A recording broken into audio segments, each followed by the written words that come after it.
A Course in Miracles, Chapter 1, Section 7, Distortions of Miracle Impulses.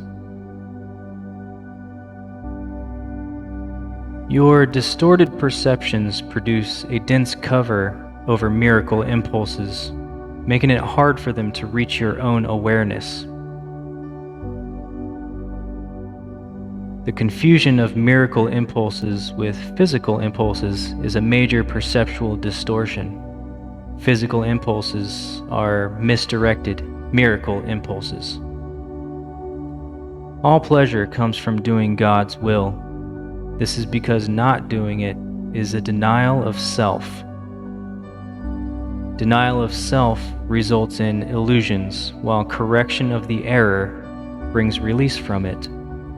Do not deceive yourself into believing that you can relate in peace to God or to your brothers with anything external. Child of God, you were created to create the good, the beautiful, and the holy. Do not forget this. The love of God for a little while must still be expressed through one body to another, because vision is still so dim. You can use your body best to help you enlarge your perception so you can achieve real vision of which the physical eye is incapable. Learning to do this is the body's only true usefulness. Fantasy is a distorted form of vision. Fantasies of any kind are distortions because they always involve twisting perception into unreality. Actions that stem from distortions are literally the reactions of those who know not what they do. Fantasy is an attempt to control reality according to false needs. Twist reality in any way, and you are perceiving destructively. Fantasies are a means of making false associations and attempting to obtain pleasure from them. But although you can perceive false associations, you can never make them real except to yourself. You believe in what you make. If you offer miracles, you will be equally strong in your belief in them. The strength of your conviction will then sustain the belief of the miracle receiver. Fantasies become totally unnecessary as the wholly satisfying nature of reality becomes apparent to both giver and receiver. Reality is lost through usurpation, which produces tyranny. As long as a single quote-unquote slave remains to walk the earth, your release is not complete.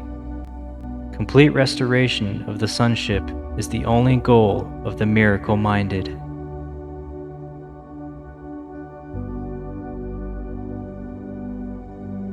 This is a course in mind training. All learning involves attention and study at some level.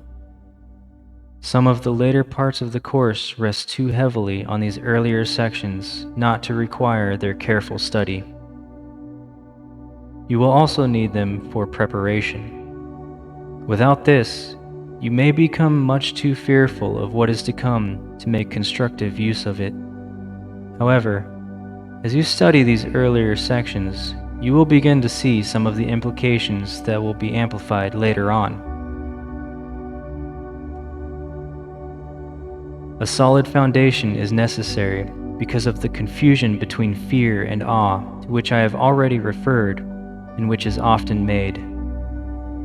I have said that awe is inappropriate in connection with the sons of God, because you should not experience awe in the presence of your equals. However, it was also emphasized that awe is proper in the presence of your Creator.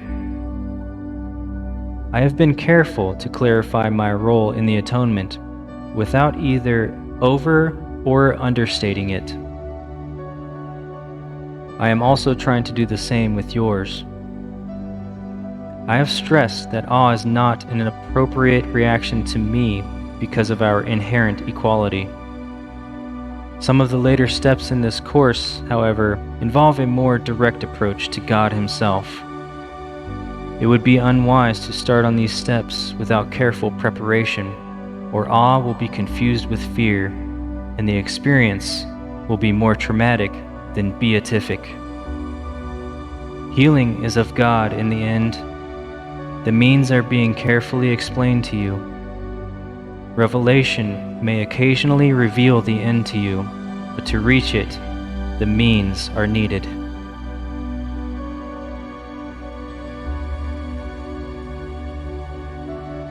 This concludes Section 7 and concludes Chapter 1.